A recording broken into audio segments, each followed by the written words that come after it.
Hi folks, Mel here. Thanks for coming back to my channel today. I wanted to share with you my newest and latest mini album. It's quite large, but quite small at the same time, and it has 9 pages. Of course, this didn't take me very long, but I have to say I used scraps for this to build it, and then I used a couple collections to put it together. So we were going to get right into this, and so I can explain to you what I did. This is a 5.5 by 5.5 by 3 and almost, well, it's almost 4 inches wide, the spine is. What I used on this was the Holtz Materialize from Michaels. I used every single bit of this paper but one sheet. Oh, no, wait, that's right. I ended up using that sheet too. So as it was all said and done, I had little pieces, like itty bitty tiny pieces left over. So I did use all 24 sheets of this, plus a few other sheets, Black Recollections cardstock and Craft Recollections cardstock for this mini album. So here's one of the sheets on the front, and it's the same on the back, and I just ink distressed it. And then on the side here, I also used a ephemera pack from Artsy from Michaels. It had all these pieces in it. I used quite a bit of them. Hi, Lancy. I used, oh baby, he's telling me it's night time. I used quite a bit of these, but I didn't use them all. So I did put it where it says October 31st. It's kind of hard to see. And I used a Holtz, let's see, do I have the package for this? Yes. I used a Holtz ornate plate. And I got that at Joann's with my coupon. They came in a set of 6, but I liked this one. Now the front, this charm right here is one of those found objects from Bead Landing, and I thought it was really spooky because it looks like a skeleton of a bat, I guess. I'm not sure. And then the 4 corners here, I used Recollections metal corners, also from Michaels. So that is what I used for the front, and I just found it to be spooky ooky. I didn't really need to do a whole lot. It's still a little shiny because the glossy or the glue that I've used is just about to dry. So we are going to just jump right into this. Now, these I also picked up from Michaels. They were from Artsy, and they came in a package like this, and you got 3 of the spooky skulls and 3 of, sorry for the glare, and 3 of the spider webs. So I thought that was really cool. In the ephemera pack came this burlap ribbon.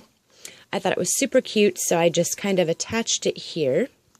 Lancy, just to hold the ribbon closed. It is knotted to give this waterfall photo folio here, and there's a place to put 13 photos. Kind of funny, right? 13, haha. Spooky ooky. So we'll just do a quick flip. And I matted it with craft cardstock on the back sides, and then the spare parts here. So that is how that one went. Now, I will show you what I used in here so you can understand how I mean by I used scrap. So I had some random envelopes that I had like 4 of one and 3 of the other, and I knew that I really couldn't put, you know, all of them in a mini album, and I thought, well, maybe I could. Maybe I could. So what I used was, it's pretty fun. First of all, I had bags this size from Michaels. They weren't these exact bags, but they were solid black, which means they don't have those little gussets, so they're not very thick. And I had like 4 of them. I think I had 4, right? Yeah, 4. So I thought, okay, I need to use those. So then I also have this stack of bags here that were 3.5 by 2 inches or whatever, or 2 inches. So I went ahead and picked up these bags, which do have the gussets. And I also have these little tiny treat bags, these little guys, these little mini paper sacks. And then I also used these black tags from Tuesday Mornings. That is how I put this mini together, plus some magnets and other goodies. So here's the first pocket page, which is one of the smaller Michaels bags. And you have a photo mat, and you pull it out to reveal another photo mat. Thought that was really fun. I didn't have to magnet that down. It just slides right in and lays flat really well. Well, maybe it can't even get it back in. There we go. Lays flat pretty well. And on the back of that bag, see how it's got the bag? So what I did here was I just used one of these little bags to adhere down and magnet. Use some of the ephemera, put a magnet in it, and when you flip it up, I used one of the Tuesday morning tags with a piece of ephemera. And then I used some of the twine that came from the ephemera pack from Artsy. So then you get into the pocket, and of course it becomes a pocket. And I matted a little photo mat here for the pocket and some ephemera from the collection just to give it some more spooky ookies, and then it magnets closed. So then on this side is where we come into the actual other size bag. So this is the front of the bag, and because of the way it was built, I couldn't, really put it together where the pockets wouldn't fall out, so I created little magnets here. So this opens up to show you the little booklet that I created.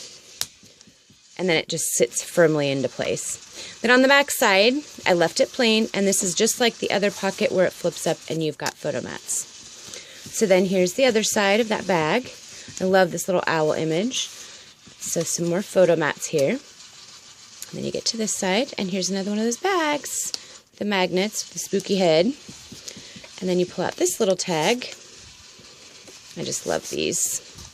And some more of that spooky ephemera, which I love. Do you hear that toy in the background? Yes, my child is throwing a fit, apparently. Thank you, Lancy.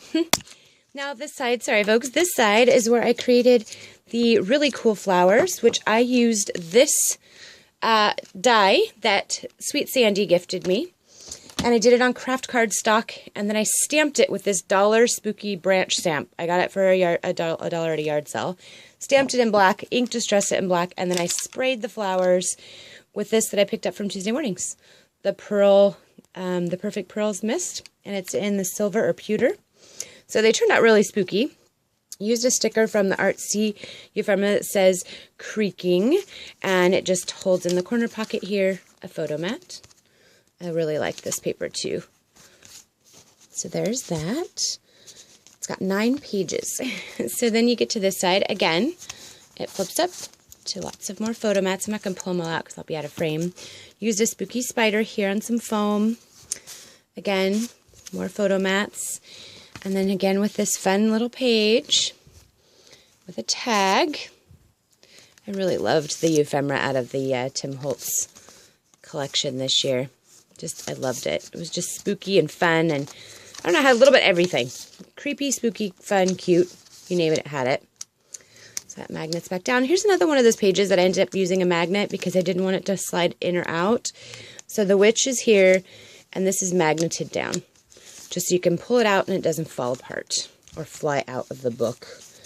And I like that because if you go like this, you know, nothing flies. So good deal, right? Again, the side is just plain because you pull it up and you've got photo mats in here inside that big pocket. I love the owl, but I didn't like his blue color because there was nothing blue in the album, so I just colored it black. Here's some more photo mats. Now, I did leave them blank on the back just because you aren't seeing that side, and I figured if you wanted to put a photo there or journal, you could. Again, with this fun cat that everybody seems to love this year. Another tag pull out with the bingo tag. Lancelot. Excuse me, folks. He is really being naughty tonight.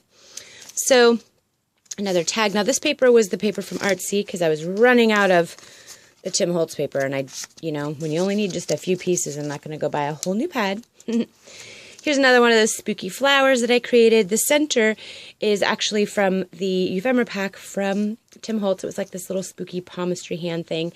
This was the ephemera from Artsy. It says Eerie. And then I created another booklet here. And this was a paper from the Artsy as well. So I only used like 3 sheets from the Artsy, and the rest was the Tim Holtz, and then Recollections, of course. So then we get to this page again, and more photo mats. Now these are perfect sizes. You can do 4x5s, cut down or crop down some 4x6s in there. It's pretty good size. This was a cut apart from the Artsy collection, which I just popped there on Pop Dots. Or, a little bit of foam, just to give it some dimension and make the book thick, because it was pretty thick to begin with. So here's the last 2 pages. I love the skeleton, and I actually just made him carrying the Twilight Drive-In movie ticket. I thought that was really cute. And then all these little pockets, too, as well. have little cut aparts here, and those all came from the Tim Holtz collection. They were just super tiny, and I figured, hey, why not use them? So then you pop up this one, and here's the spooky tag for that. And then here's the cut aparts and the mat for this one. I just loved all of the paper. Even the spooky people, you know, those are what Jeannie Louise would say is your long-lost relatives, or your Uncle Ted and your Aunt Hilda. And then this really fun ephemera piece here. I know, Lancy, it's nighttime. So this page was kind of fun. I also needed to make a thicker page, just like the front page. And what I decided to do was I wanted to make another folio, but I didn't want to do it the same as the other side because it was really thick. So there was this piece in the Tim Holtz ephemera pack, but he was too long matted, and so I cut his head off. I said, you know, it's Halloween. It's okay if you have headless skeletons. I used another one of those safety pins, and it's magneted down. So this is just kind of like your pull. So if you pull it down, you've got a mat here that says Happy Halloween. And then up here, this one says Double, Double, Toil and Trouble. And this reveals your waterfall folio mats for your photos. Pretty cool, right? So I had a lot of fun with this album. It really didn't take very long. I think it took me, well, if I wouldn't have stopped and taken breaks because I'm home, probably about 3 hours. But I did find myself having a great time making this, and it is huge. It's a big album. And, you know, I know that a lot of people don't like a lot of scary. And to be honest with you, I really don't know what I like. I think I like a little bit of everything, and I like to create from everything because it becomes a challenge for me, even if it's not something that I admire. You know, I like a lot of shabby chic, but then there's some I just don't like, but I'll still make it because it's a challenge for me. So this was a challenge because I really like the Tim Holtz paper, but the ephemera and stuff was just all creepy, cute, and weird, and I just had to figure out how to put it all into one album, and I did. And here it is, folks. So thank you for coming and sharing this with me today. I hope you like it. Give it a thumbs up. I will be posting this. I will be doing some sales on my mini albums. I'm going to try to put it on in a store, like on a Facebook store or something. We'll see. I'm just, you know, I have too many, and I think everybody should have one. And I'll be doing a few more giveaways too, and I'll probably be on the mini album side. So, folks, thanks again for coming and listening to Lancelot cry. I will be back again soon with probably another mini album. I'm going to start another one tomorrow. Have a great night, folks, and thanks for coming.